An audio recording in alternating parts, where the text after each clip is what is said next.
ఒక మనిషి చుట్టూ ఇన్ని కథలేంటి? ఒక వ్యక్తికి ఎన్ని అవతారాలేంటి?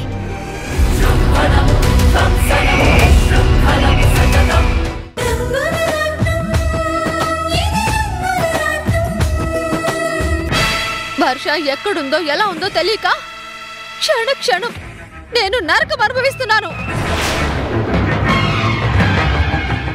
ఎప్పుడు ఎక్కడి నుంచి ఎలాంటి కబురు వినాల్సి వస్తుందోనని అనుక్షణం భయపడుతున్నాను. ఇదంతా నీ పుణ్యమే. అందుకే చెప్తున్నాను, ఇంకెప్పుడు వర్ష గురించి ఆలోచించకు. మళ్ళీ నా చెల్లెల జీవితంలోకి చూడకు.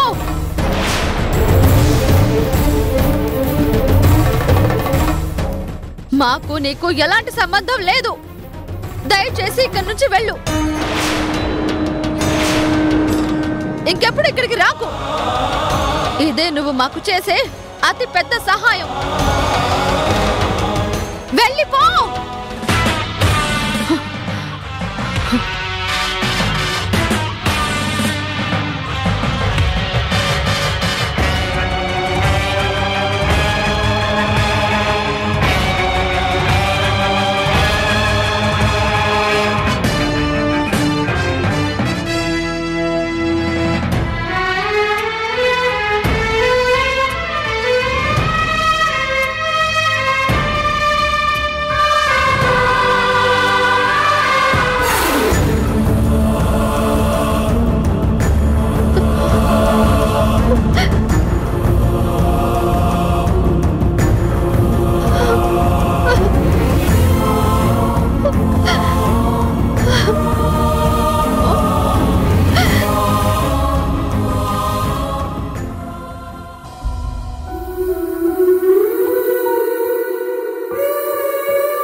పాపా, నీ పేరేంది? నేను మర్చిపోయాను. వర్ష అండి.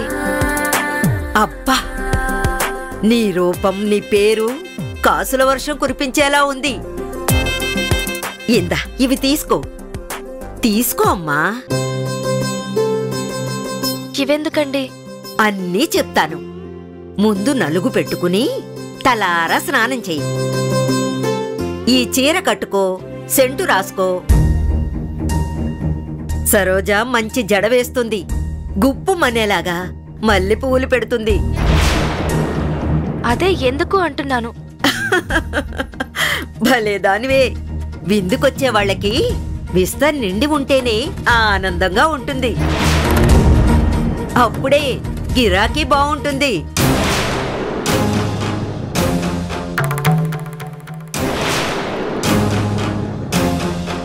మీ మాటలేంటి చాలా తేడాగా ఉన్నాయి. అసలు ఇక్కడ ఏం జరుగుతుంది? అన్ని చోట్ల కష్టపడితే డబ్బొస్తుంది, కానీ ఇక్కడ సుఖ పెడితే డబ్బొస్తుంది. అందం ఉన్నంత వరకు అందరం సంపాదించుకుందాం.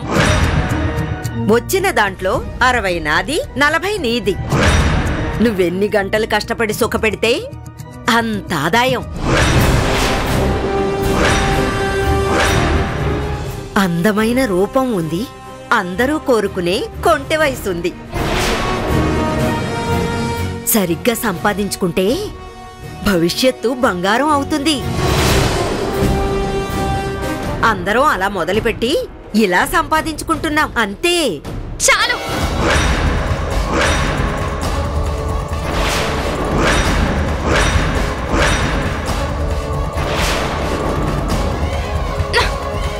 ఇప్పుడు నాకు పూర్తిగా అర్థమైంది. ఇక్కడ అందంతో వ్యాపారం జరుగుతోంది, అంతేనా?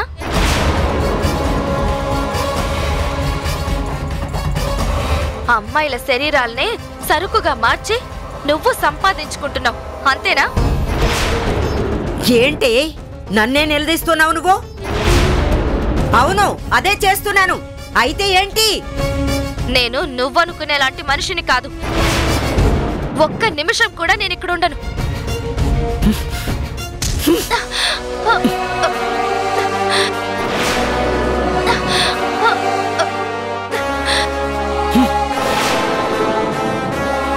ఎక్కడికి వెళ్ళేది?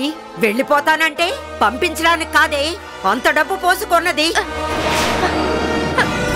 నన్ను కొనడం ఏంటి? ఆ ఆటోవాడు అభిమానంగా చెల్లి అనగానే వాడేదో నిజంగా నీ సొంత అన్నయ్య అన్నట్టు ఆటో ఎక్కొచ్చావు. ఊరికే నిన్న ఆటోలో తిప్పడానికి వాడిని పిచ్చి కుక్క కరిచిందా? నువ్వు ఒంటరివని వాడికి అర్థమైంది.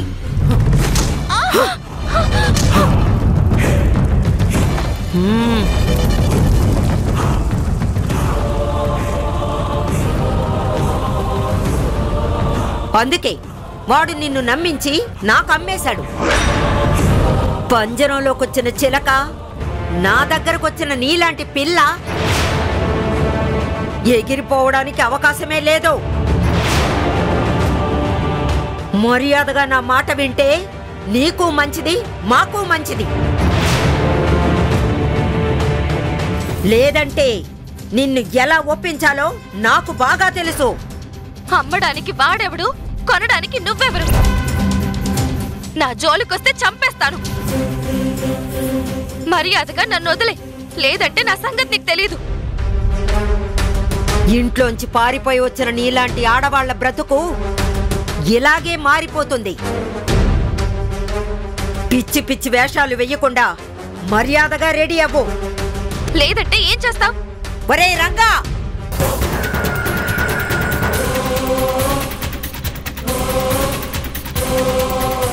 చూసావుగా, వాడికి కనికరం ఉండదు.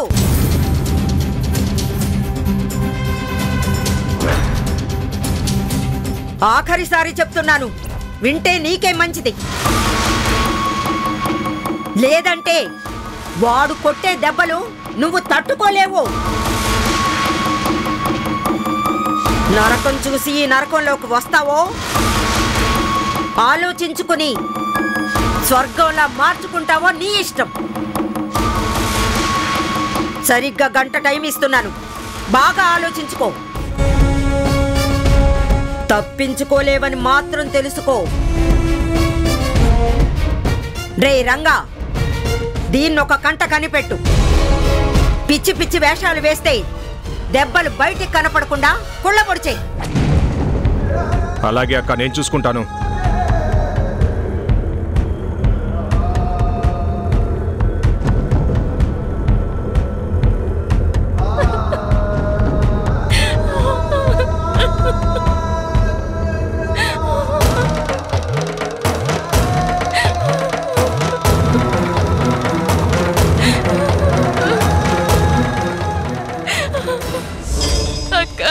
సహాయం చేయక్క, ఎలాగైనా ఇక్కడి నుంచి తప్పించుకునే మార్గం చూపించక్క. అదంతా వీళ్ళకు చిక్కనంత వరకే వర్ష. ఒక్కసారి వీళ్ళకి దొరికితే తప్పించుకోవడం అసాధ్యం.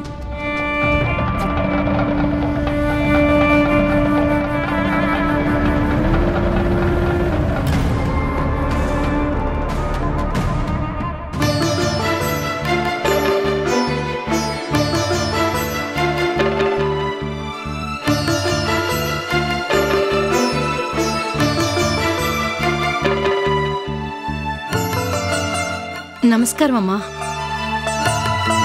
అక్కడే ఆగిపోయారేంటి? కూర్చోండమ్మా. పర్వాలేదు.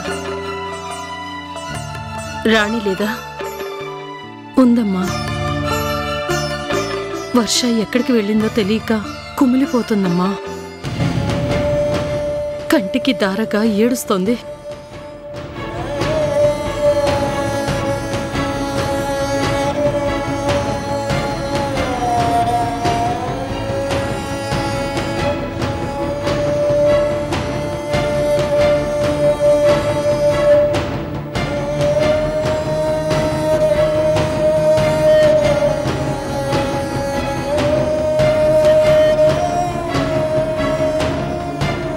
ఎలా ఉన్నావు రాణి అని అడిగి నిన్ను అవమానించలేను.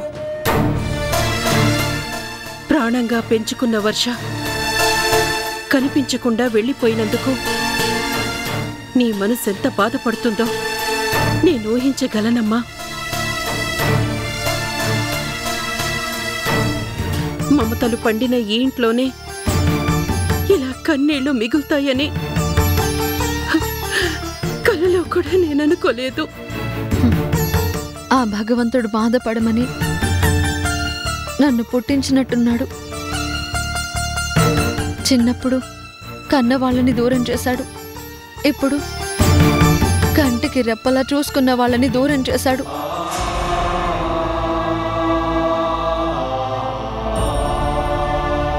బాధపడమని నా నుదుటి మీద రాశాడు.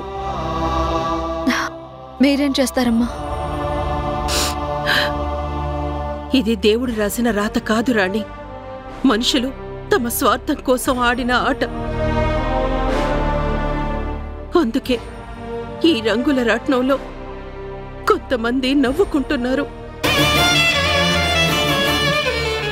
నువ్వు మాత్రం ఇలా బాధతో కృంగిపోతున్నావు. ఆ రోజు శంకర్ బాబు గారు వచ్చి ఆ గొడవ పడకుండా ఉంటే అసలు మాకీ పరిస్థితి వచ్చేదే కాదు. అమ్మా, ఎవరి ముందు ఎవరి గురించి మాట్లాడుతున్నావో అర్థమవుతుందా? అనని రాణి, ఆవిడ అన్న దాంట్లో తప్పేం లేదు. నాకు బాధ అనిపించినా నిజం అబద్ధం కాదు కదా. ఈరోజు నీ బాధకి కారణం నా భర్తే కదా. శంకర్ బాబు గారు తప్పు మాదే అన్నారు కదమ్మా. నువ్వు ఎదిరించలేవని ఆయన్ని ఆయన అలా సమర్థించుకున్నారమ్మా. భర్త మాటకి ఎదురు చెప్పడం మంచిది కాదని నేను మౌనంగా ఉండిపోయాను.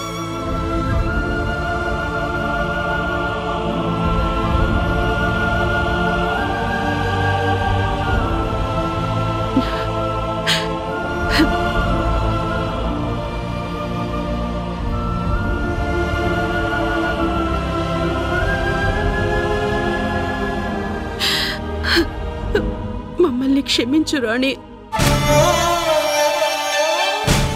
ఏంటమ్మా, ఏం జరిగిందని మీరు క్షమాపణ అడుగుతున్నారు? వర్ష ఇల్లు వదిలి వెళ్ళిపోవడానికి కారణం మీరొక్కరే కాదు, అందరూ. ఆఖరికి నేను కూడా.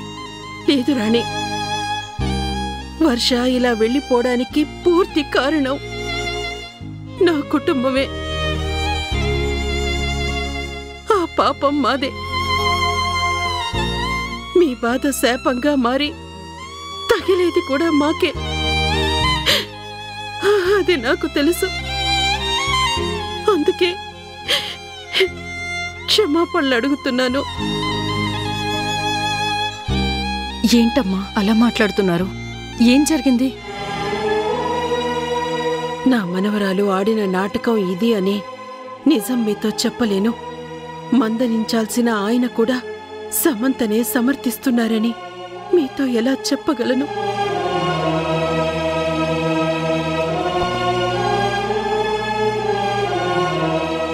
ఏంటమ్మా అలా ఉండిపోయారు? మీ మనసులో ఏముందో చెప్పండి. చెప్పడానికి ఏముందమ్మా? వంశీ వర్ష ప్రేమించుకున్నారని అందరికీ తెలిసినా సమంతకి వంశీకి పెళ్లి చేయడం మాదే తప్పు. సమంత పెళ్లి కారణంగా వంశీ ప్రేమని చంపేసి ఆయన మూర్ఖంగా వర్ష మీద నిందలు వేసి తన మనసుని చంపేశారు. మానసికంగా కుంగిపోయిన వర్ష మీకు దూరమైపోయింది. కళ్ళల్లో పెట్టి పెంచుకున్న చెల్లి ఎక్కడుందో తెలియక నువ్విలా కృంగిపోతున్నావు. మీ కన్నీళ్ళకి కారణం నా వాళ్ళు కనుక నేను క్షమాపణలు అడుగుతున్నానమ్మా. నిందలే నిజమని ఈ సమాజం ఎప్పుడు నమ్ముతుంది. ఆడపిల్లదే తప్పని అబాండాలు వేస్తుంది. వర్ష విషయంలో కూడా అదే జరిగింది.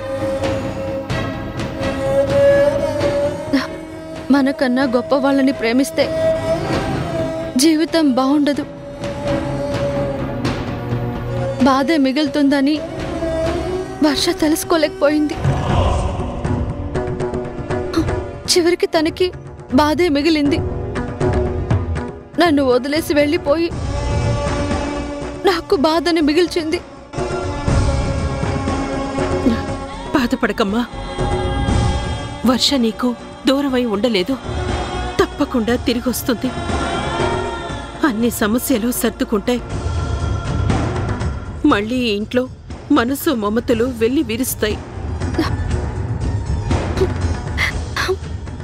మీ మాటల దయ వల్ల నా చెల్లి ఇంటికి తిరిగి వస్తే నాకంతకన్నా కావాల్సింది ఇంకే ఉంటుంది?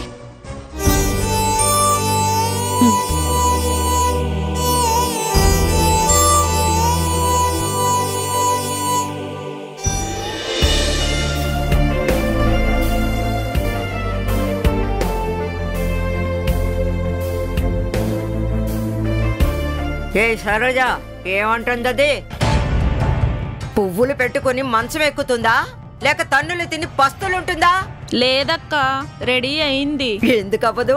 చదువుకున్నది కదా, భవిష్యత్ ఏమిటో బాగా అర్థమై ఉంటుంది. అయినా పులి నోటికి దొరికిన మేక, మనకి చిక్కిన పిల్ల తప్పించుకోవడం కలే అవుతుంది. రా బావా, నీకోసమే ఎదురు చూస్తున్నాను. ఏంటి పంకజం, తాంబూలం పంపించావు? కొత్త చిలకేమైనా వచ్చిందా? అవును బావా, దోరజామ పండంటే నీకెంత ఇష్టమో నాకు తెలుసు కదా, అందుకే రమ్మన్నాను. నీ తాంబూలం రాగానే ఇక్కడ ఇలాంటి తతంగం ఏదో ఉంటుందని నాకు తెలుసు. అందుకే ఒళ్ళంతా సెంటు కొట్టుకుని వచ్చాను.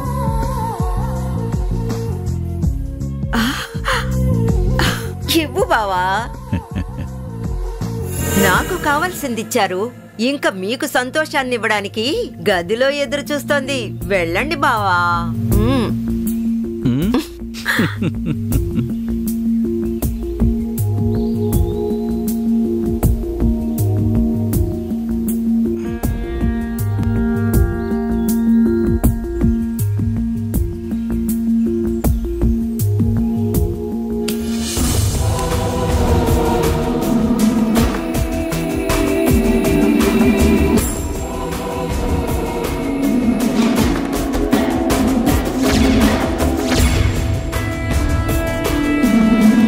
ఏంటి పాప, భయంగా ఉందా? మొదటి రోజు కదా, అలాగే ఉంటుందిలే.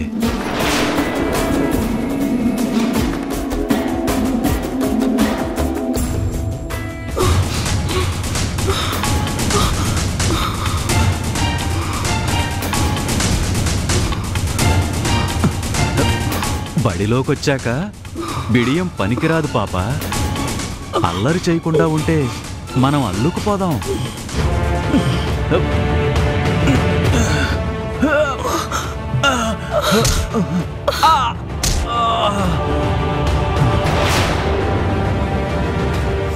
చూడు, నువ్వు తప్పించుకోవాలంటే ఒకటే మార్గం.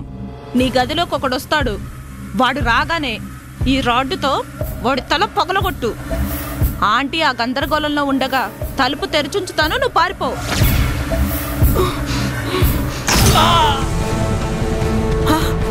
రే రంగా, అదేదో చేసినట్టుంది, త్వరగా రారా.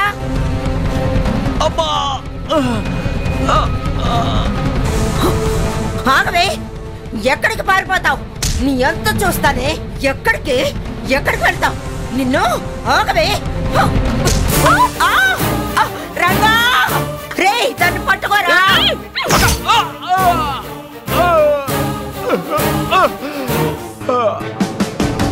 వెళ్ళు. థ్యాంక్స్.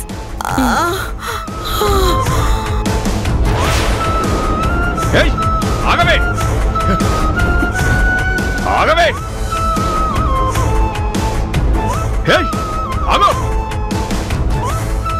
ఆగో, ఆగవే,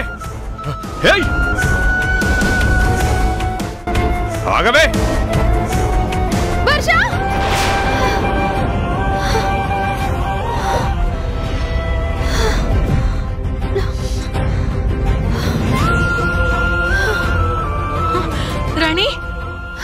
మహారాణి ఏమైందమ్మా?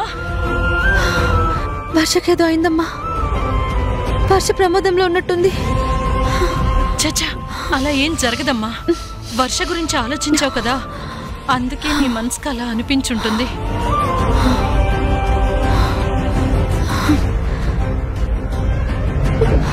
భగవంతుడా, నా చెల్లి నాకు కనిపించకపోయినా నువ్వే తనని కాపాడు స్వామి.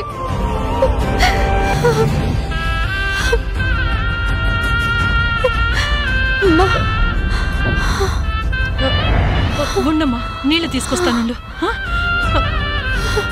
వర్ష, ఎక్కడున్నావే?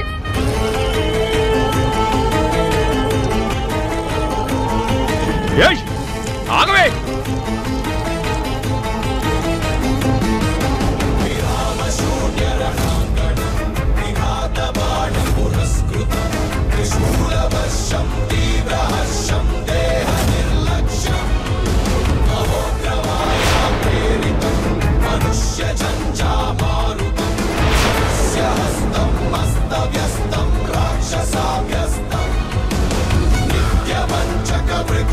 ఇక్కడ దక్కున్నావే? ఆగవే!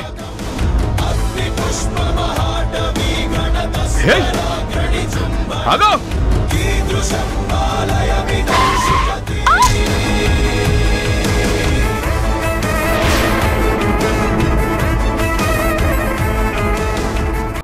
ఏంటి నాని, ఎందుకంత గట్టిగా అరిచావు? కేవలం అరిచాను. నువ్వు చేసిన పనికి పళ్ళు రాలగొట్టలేదు. సంతోషించు. మనసులో ఏదో పెట్టుకొని అనవసరంగా నాతో గొడవ పడుతున్నావు. అసలు నేనేం చేశాను? సమాధానం చెప్పకుండా ప్రశ్న వేశావంటే పళ్ళు రాలగొడతాను. ఏంటి నాని, ఆ పనికి మాలిన వర్ష కోసం నీ సొంత మనవరాలనైనా నన్నే నిలదీస్తున్నావేంటి? నోర్మోయ్!